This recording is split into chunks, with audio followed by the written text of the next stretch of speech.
versículo 22 diz assim: E, cumprindo-se o dia da purificação, segundo a lei de Moisés, o levaram a Jerusalém para o apresentarem ao Senhor. Segundo o que está escrito na lei do Senhor, todo macho primogênito será consagrado ao Senhor. E para darem a oferta segundo o disposto da lei do Senhor, 1 par de rolas e 2 pombinhos. Verso 25: Havia em Jerusalém um homem, cujo nome era Simeão, e este homem era justo e temente a Deus, e esperava a consolação de Israel. E o Espírito Santo estava sobre... Eu vou repetir esta última frase. E o Espírito Santo estava sobre ele. E fora-lhe revelado pelo Espírito Santo que ele não morreria antes de ter visto o Cristo do Senhor. E, pelo Espírito, foi ao templo, e quando os pais trouxeram o menino Jesus, para que ele procedesse segundo o uso da lei, ele então tomou em seus braços, louvou a Deus e disse: Agora, Senhor, despede em paz o teu servo, segundo a tua palavra, pois já os meus olhos viram a tua salvação. Duas coisas eu quero trazer como reflexão nesse texto aqui. Olha a cena. José casa-se com Maria. Maria, ela já havia dado luz ao menino Jesus. Maria, quando ficara noiva de José, ela tinha aproximadamente 13 para 14 anos. Maria era uma adolescente. Após o anúncio, a anunciação do nascimento de Jesus, até cumprir-se o nascimento, Maria já estava com 15 anos. Maria foi mãe de Jesus com mais ou menos 15 anos de idade, não tinha 16. Quando ela foi apresentar o menino Jesus no templo para cumprir a lei, Jesus era o primogênito de Maria e de José. Aqui era uma mãe de mais ou menos 15 anos. Quando ela pega o menino, juntamente com o esposo José, e leva ao templo, havia ali um sacerdote, um homem chamado Simeão. E este homem, ele já havia recebido uma revelação de Deus, de que ele não morreria sem ver a promessa do Messias. Esta promessa do Messias, desde a primeira profecia, já estava aproximadamente 4.000 anos. A primeira mensagem profética que Jesus nasceria foi feita pelo próprio Deus em Gênesis 3,15, que a serpente lhe feriria o calcanhar, mas da semente da mulher Deus levantaria alguém que iria esmagar a cabeça da serpente. Eu estou falando de uma promessa feita ainda lá no Éden. De Gênesis capítulo 1, de Adão, até Noé, capítulo 6 de Gênesis, do capítulo 1 ao capítulo 6, são só 6 capítulos, mas ali tem um intervalo de história de 12.000 anos. De Jesus a Noé, 12.000 anos. De Noé até a anunciação, do capítulo 6 de Gênesis até o capítulo 1 de São Mateus, são mais 2.000 anos. Durante o segundo período de 2.000 anos, veio toda a história bíblica, a partir de Noé até a anunciação. Do nascimento de Jesus até o dia de hoje, são 2021 anos. Por que nós estamos perto do arrebatamento? Porque já se passaram mais de 6.000 anos do Éden, da profecia. Estamos chegando no tempo de Deus, que é o número da perfeição, o 7. Mas isso é uma outra mensagem. O que eu quero dizer é o seguinte: Simeão, quando viu Maria entrando com a criança, ele estava debaixo de uma promessa que o Espírito Santo revelara a ele. Ele já era um homem idoso, ele já era um homem de idade avançada, mas ele tinha a certeza que não morreria sem cumprir a promessa de Deus na vida dele. Deus havia feito uma promessa que ele não morreria sem ver a redenção, sem ver a promessa de Gênesis 3,15, sem ver a promessa de Isaías 53. Quem deu crédito à nossa pregação e a quem se manifestou o braço forte do Senhor, porque foi subindo como renovo, como raiz de terra seca, não tinha parecer e nem formosura. Nós o reputávamos por aflito, ferido de Deus e oprimido. Verdadeiramente Ele tomou sobre si as nossas dores e levou sobre si as nossas transgressões, e o castigo que nos traz a paz estava sobre Ele, e pelas suas pisaduras fomos sarados. Profecia de Isaías 53, a profecia de Isaías capítulo 6, um menino nos nasceu, um filho se nos deu, e o poder estava sobre os seus ombros, e o seu nome será maravilhoso, Deus forte, conselheiro, Pai da eternidade e príncipe da paz. Eu estou falando de um Isaías que viveu 700 anos antes de Jesus, mais de 500 anos antes de Jesus, é o período de vida do profeta Isaías. Só que Simeão tinha uma convicção: Deus falou diretamente comigo, eu não vou morrer sem ver a redenção. O livro do profeta Malaquias, que é o último livro do Velho Testamento, do profeta Malaquias a revelação de São Mateus, ao nascimento de Jesus, de Malaquias a Jesus, é 400 anos. O Brasil tem 500. O Brasil tem 500 que foi descoberto. De Malaquias, do último livro do Velho Testamento, ao nascimento de Jesus, 400 anos de silêncio. Por quê? Porque era uma geração que abandonaram a Deus. Você vai ver em Malaquias profetizando a respeito do abandono e desleixo da casa do Senhor. Deus se volta, Deus vira as costas contra Israel e deixa Israel viver segundo suas concupiscências.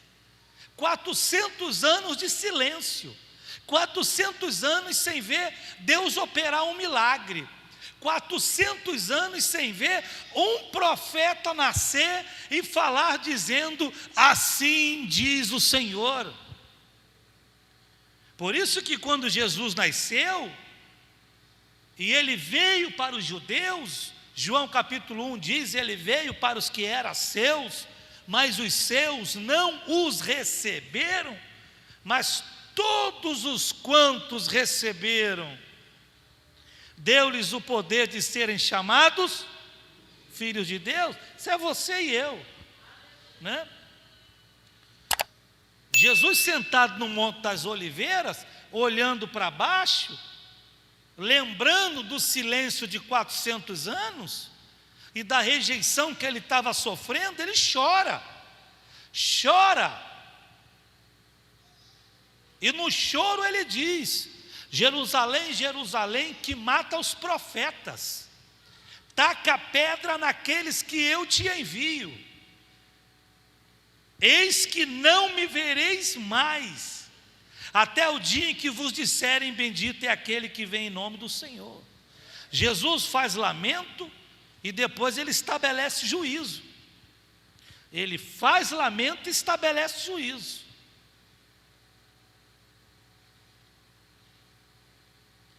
Então Simeão, ele era o guardião do templo. Ele conhecia as promessas bíblicas. Ele conhecia a história, os profetas.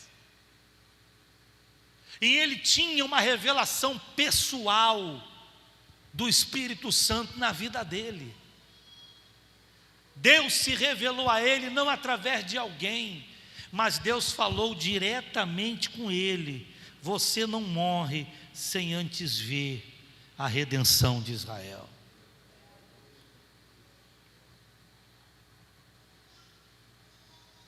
Em 2010, há 11 anos atrás, aconteceu aqui nesta igreja uma convenção estadual de pastores. Foi em 2010. Recebemos aqui pastores de todo o estado do Rio de Janeiro e toda a liderança estadual.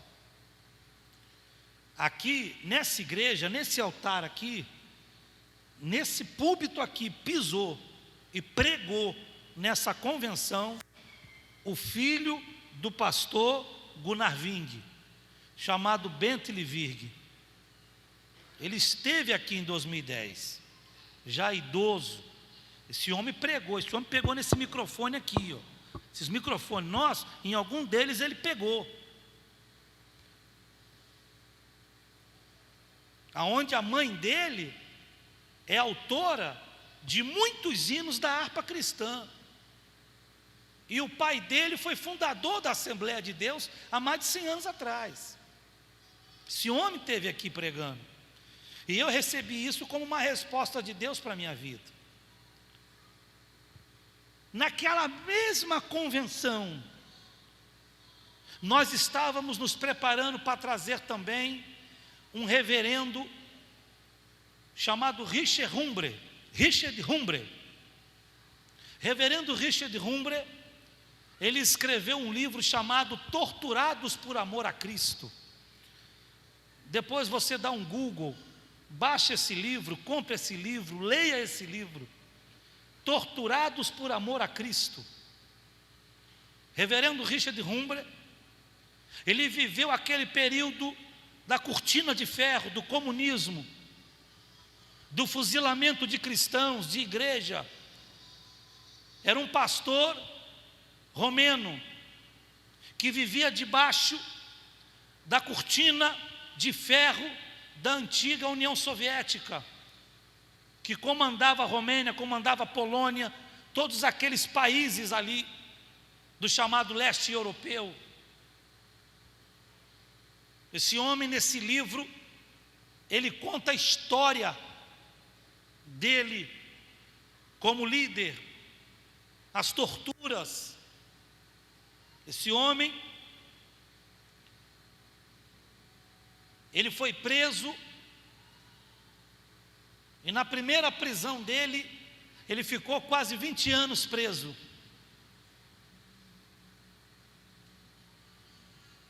Era castigado, queimavam ele com ponta de cigarro, botavam ele de cabeça para baixo e batiam-lhe os pés. Por dias e dias e dias, deixavam ele sem comer e colocavam uma espécie de uma caixa de som com uma frase dizendo: Jesus não existe, Jesus é um mito, Jesus não existe, Jesus é um mito, Jesus não existe, Jesus é um mito, Jesus não existe, Jesus é um mito. Por várias vezes pegavam ele e jogavam ele em freezers E quando viam por uma janela que ele já estava perto de morrer congelado, arrancavam ele dali e lançavam ele na cela novamente. Quase 20 anos. Quando aproximou-se a data dele ser solto, deram para ele uma recomendação: não pregue, pare com essa ideologia, com essa religião. Quando ele sai pelos portões do presídio, ele caminha 3, 4 quadras, ele para na esquina, e ali na esquina, parado, ele prega o Evangelho. Fica ali pregando o Evangelho por algum momento. Aí passa as viaturas do exército, bota ele na viatura, leva ele de volta para o presídio, aonde ele ficou mais de 10 anos preso ali. No final da segunda prisão, ele já cansado e já idoso, ele sai pela porta do presídio, as pernas cansadas, sem quase conseguir segurar o corpo, um corpo sacrificado de tanto espancamento. Aí ele vê uma senhora chegando, um filho, um homem do lado dessa senhora, e essa senhora, quando chega bem pertinho dele assim, ele olha assim, ele identifica que aquela senhora era a esposa que há mais de 30 anos ele não via. E aquele rapaz de 30 e tantos anos era o filho dele, que quando ele foi preso, o menino estava com meses de idade. Aí a esposa leva para ele um buquê de flores, entrega para ele e diz: meu amor, você é o maior orgulho da minha vida. Há tanto tempo você está preso aí dentro, e você nunca negou a sua fé em Jesus. Ele olhou para a esposa e disse: minha filha, se eu tiver que voltar lá para dentro, eu volto. E se tiver que passar por tudo que passei, passo novamente. Eu ainda não encontrei um motivo sequer para negar a minha fé em Jesus. Aquela esposa ampara o marido e leva para casa, com o filho ampara e leva. E ali ele passa a ter a vida dele, o comunismo cai, lá na Rússia, não é? Há mudança política de União Soviética para a Rússia. E mais ou menos nessa data da festa aqui, esse homem estava no terraço da sua casa, com uma colher de pedreiro, fazendo ali um trabalho, uma obra, porque Deus falou para ele, Deus fez uma promessa para ele, como fez para Simeão: você não vai morrer sem antes você ver o comunismo caindo nessa nação, sem antes você ver cristãos parando de morrer fuzilados.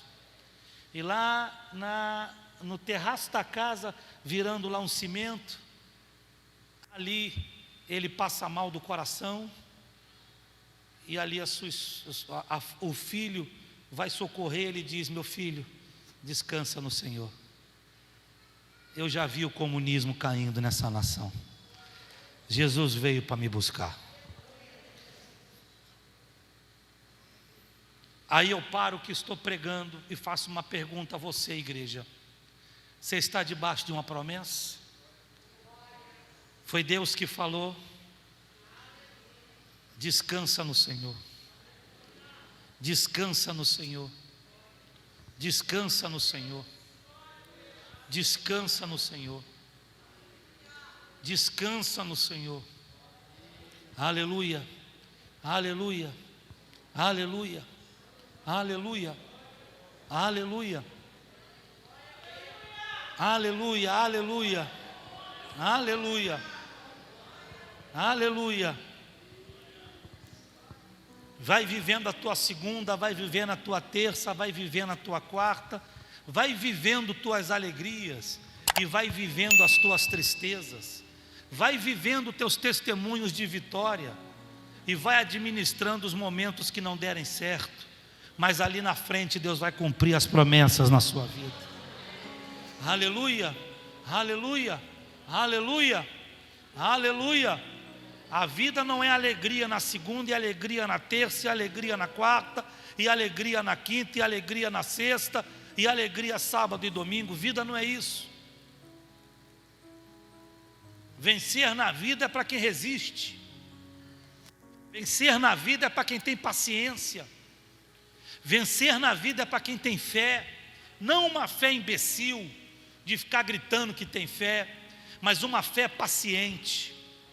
Uma fé que está tomando na cabeça e está dizendo: Deus vai dar uma virada nisso. Não é uma fé que fica gritando palavra profética. É uma fé racional, que às vezes você está gemendo e chorando, mas está dizendo: eu sei que o meu Redentor vive. Eu sei que a qualquer momento Deus vai virar esse cativeiro. Eu sei que Deus não vai deixar eu sucumbir nesse mal. É uma fé racional e confiança em Deus. A única promessa que Deus fez a Simeão é que ele não morreria, mas Deus não deu ano, Deus não deu mês, Deus não deu dia. Você está debaixo de uma promessa? Deus não te deu o mês, Deus não te deu o ano, e Deus não te deu o dia. Então Ele está dizendo para mim e para você: vai vivendo cada dia, vai rompendo cada semana. Acorda fiel e dorme fiel. Acorda leal e dorme leal. Acorda me amando e dorme me amando, amando a Deus acima de todas as coisas.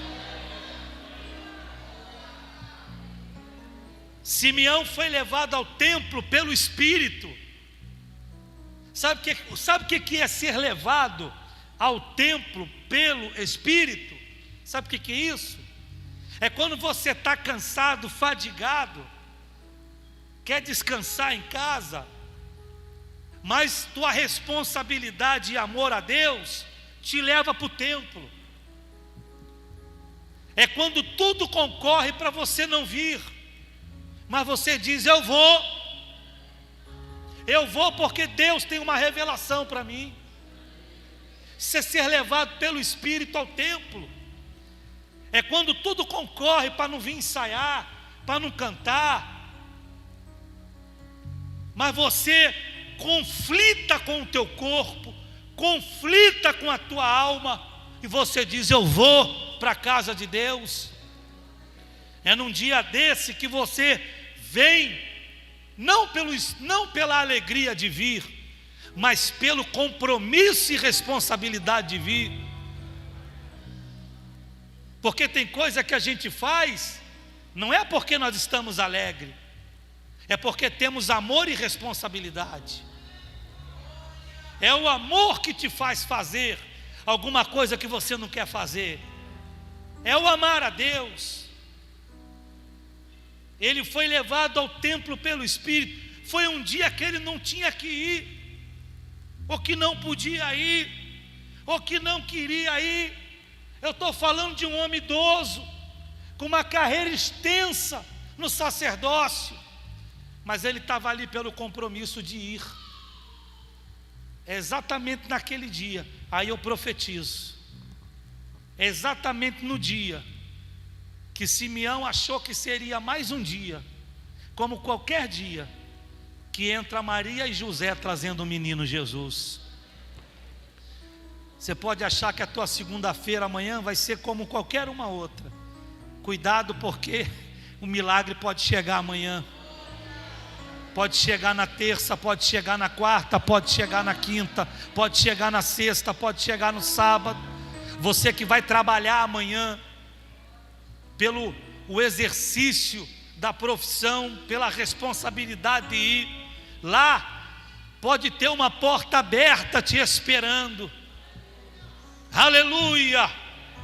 Aí você vai dizer: os meus olhos estão vendo Deus cumprir a sua promessa na minha vida. Levante as duas mãos, por gentileza. Feche os olhos e glorifique a Deus bem alto. Glorifique mais alto. Adore a Deus mais alto. Exalte a Deus mais alto. Aleluia, aleluia. Enche o coração de alegria e o pulmão de ar, e adore a Deus mais alto. Pastor, a minha semana foi uma semana como qualquer outra semana. Que nada, é porque você não está enxergando as lutas espirituais que estão acontecendo por causa de você. Os anjos que trabalham dia e noite para Deus dar livramento à tua vida, à tua casa, à tua família, aos teus rebentos, a você. Aleluia!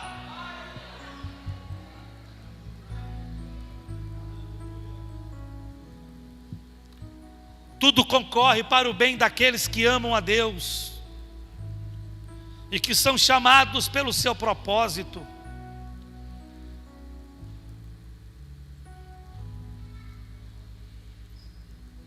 Vai para o templo. E quando eu falo vai para o templo, eu estou dizendo, cumpra o propósito de Deus na sua vida. Seja mãe, seja pai, seja marido, seja esposa, seja obreiro, seja servo. Cumpra o que Deus colocou na sua mão para cumprir. Com toda a dificuldade que você possa ter, para exercer o santo ministério que Deus te deu. Porque eu digo que ministério de Deus não é paletó e gravata para estar em cima de um altar. Ministério de Deus é tudo aquilo que Deus te deu como responsabilidade na tua vida. E Ele disse, vai porque eu serei contigo.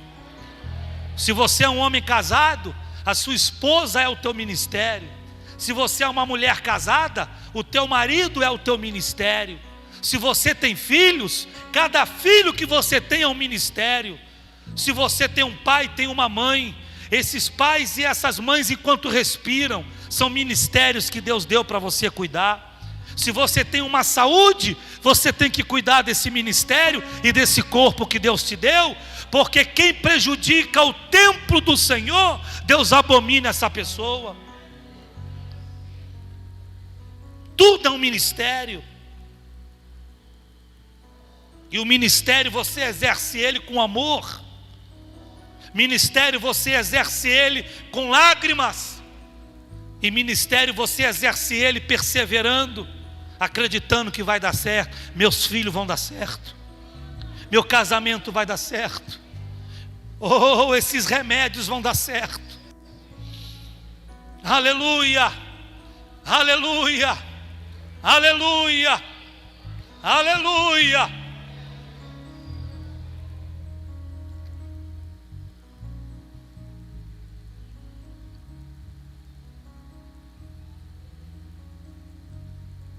Se você está debaixo de promessa, Deus cumpre a promessa. Deixa eu falar outra coisa.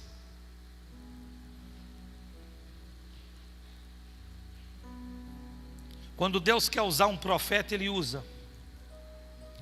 Quando Deus quer usar alguém para falar com a gente, Ele usa. Mas escute isso aqui.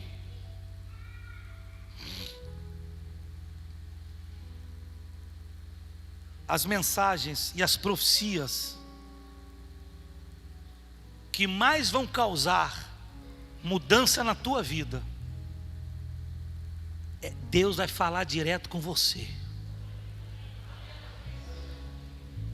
Deus vai visitar você.